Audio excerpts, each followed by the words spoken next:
Hello everyone, welcome to your very own channel, and in this particular video we are going to learn about how to use reduce in JavaScript. Well, we will understand that how to reduce a big array into a single value using the amazing reduce function. It is more like reducing a long list of numbers into just their sum or their products. So let's start, let's understand, and let's begin. So let's first understand that what is the definition of reduce.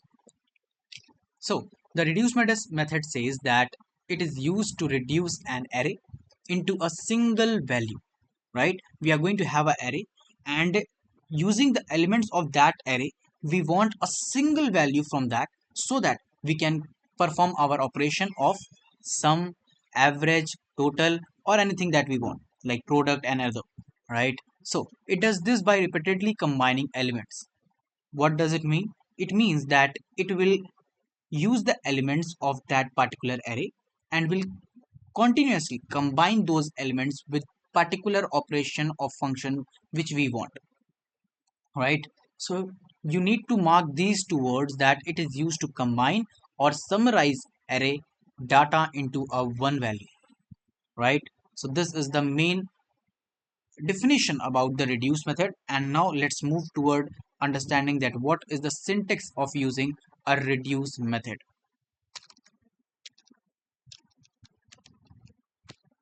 So at first we write array, the array from which we are going to take the elements, right? And then we write reduce dot reduce, then a bracket. Inside of this we make a arrow function, that is a bracket, arrow, and a curly bracket, right? Yeah. Now inside this parenthesis, what we write first accumulator. Now what is accumulator? You can think of accumulator as a storage, right? The accumulator stores the value, whatever the action is performing on every element. Every time it is storing the values. I will explain you later, right? Then we put a current value, right? So these two things we put inside this parenthesis. Now inside this curly bracket, what we write first return, and then we write the logic, right? And after this logic we write the initial value after this curly bracket, initial value. So this is the basic syntax of your reduce function, right? Yeah. So now what is accumulator? Accumulator, and what is current value? Listen, accumulator does what? Accumulator actually stores the result, right? And your current value do what? It takes the elements from the array, right? So current value is basically the current element of the array. Now how it works, let me explain you. Let's say we have an array of 1 comma 2 comma 3 comma 4 comma 5. These are the values. Now initial value is what? Initial value is 0.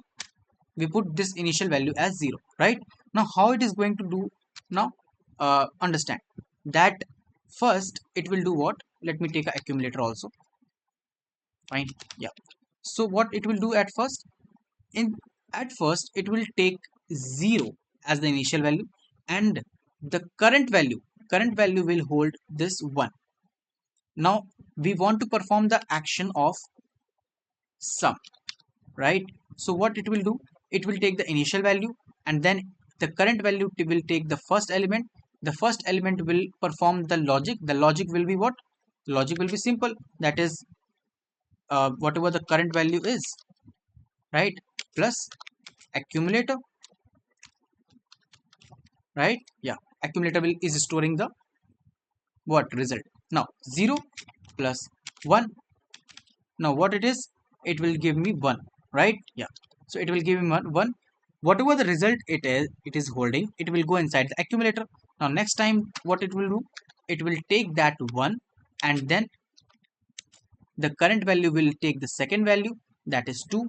Now we will sum this 1 plus 2, and result will be 3. This result will get stored inside again inside this accumulator.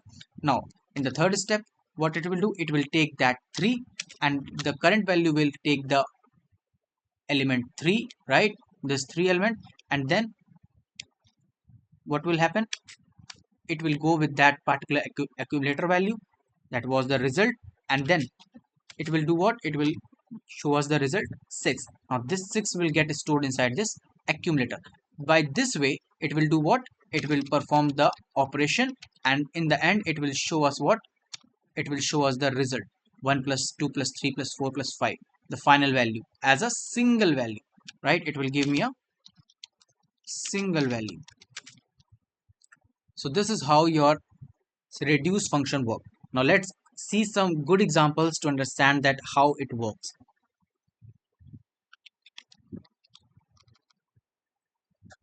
So let's take a array of number, right? And then we will do what? We will make the sum of the numbers in of that particular array, right? Whatever we have seen here, we will now see the actual example of that. So let's create an array. Let the name of the array as numbers. Let's create it 10 comma 20 comma 30 comma 40 comma 50, right? It is having 5 elements: 10, 20, 30, 40 and 50. Now I want to get a single value which is the sum of all the elements. How I can do it? We can do it by the reduce method, right? So whatever the reduce method will produce result, we will store it inside a variable named total, right? Now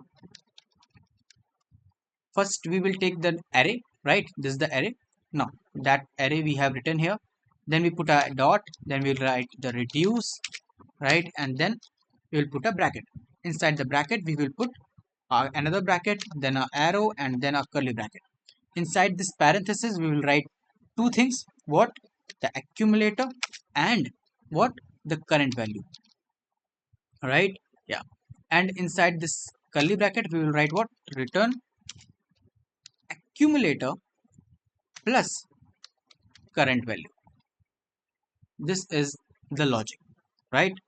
How it will work, I had told you earlier in this example, right? Okay, now we have written our logic. Now what is left? We need to give our initial value first, right? So in most of the cases, and I say that almost in every case, we actually give the initial value as 0, right? Okay, if you want anything else you can give it that also. In that case it will start the calculation with that particular number which you give as a initial value, right? Okay, now let's print out this total and see that what result I'm going to get. Console.log and total.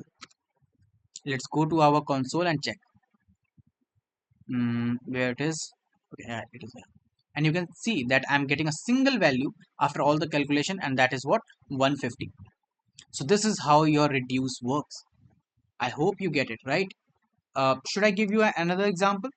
Yeah. Okay, let's do one thing. Like now we are going to see an example in which we will take the maximum number out from this whole array, right? We will create a random array, and from there we will take out the maximum value. So let's comment it down, and we are going to see the maximum value, right? So let's create an array. Let nums equals to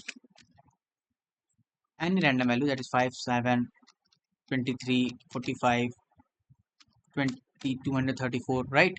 And as you can see here, okay, it is in ascending order. Let's make it in just bit random so that it will work properly, right? Okay, yeah.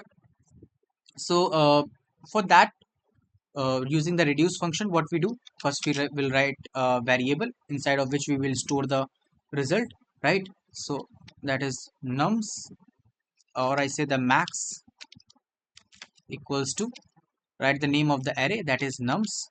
Then what we do, we put a dot, and then we will write the reduce. Inside the reduce we will put a bracket and another bracket, then we'll put an arrow and a curly bracket. Now inside this parenthesis, what we do, we write two things, that is one is accumulator and the other is current value, right? Yeah. Now inside this, first of all you need to understand this, that if I want to return something, right, then we will write what? This curly bracket. If we don't want to write the return, then we can simply remove it. We don't need to write the curly bracket. We can simply write the logic here also. For the logic purpose, I will create a bracket here, a simple bracket. Inside of this I will write if current is greater than accumulator, right? So we will put a question mark. This is a ternary operator. Then show me the current value, otherwise give me that accumulator value, right? Okay, and then we will put what, initial value. That what is the initial value? Let's take the initial value as the first element of that array, right? Yeah, this is not num, this is nums. So you can understand it, that how it is working. This num0 is taking the first element, that is 5, right? Now accumulator is having 5. Now the current value will do what? It will go to the second element, that is 7, and first of all it will go to the first value, right? And it will check that whether it is greater than the accumulator or not. So it will say that it is equal, so it will move to the next element, that is 7. It will see that whether 7 is greater than 5, because accumulator is having 5. So since current value, that is 7, is having the value greater than the accumulator, that is 5, so it will, now the accumulator will store that current value. So now the accumulator is having, what, 7, right? Yeah. Now it will move to the 45. Now the current value is 45 and accumulator is having what, 7. It will check that whether 45 is greater than 7. It will say yes. So it will take this current value as inside the accumulator. Now the accumulator value is what, 45. Now it will move to the second value, that is 23. Now is 23 is greater than this accumulator? Like accumulator is having 45 and your current value is 23. Whether 23 is greater than accumulator? No, right? So it will not take this. It will take this accumulator inside this accumulator. Means whatever the value accumulator is having, after this particular operation, again the same value will be stored inside the accumulator. Now accumulator is having the largest element as 45 only. Now it will move to the next element, that is 234, and again it will check, and in the end it will have what, 234, right? Yeah. So let's see that what value we are going to get. So console.log and max, right? Yeah. So let's see. As you can see here, we are getting 234 as our result, right? So this is how your reduce function works, and we get a single value by using the reduce function, and we perform the operations on it, right? Yeah. So you need to understand this, that reduce function are used for two purposes, that is to combine or summarize the array data, right? Yeah. So this is all for today's lecture. I hope you get it. If you understood the lecture and got the topic, then make sure that you like the video, subscribe the channel, and share the content with others. Thank you so much for watching. Keep loving, keep supporting. Thank you so much. Goodbye.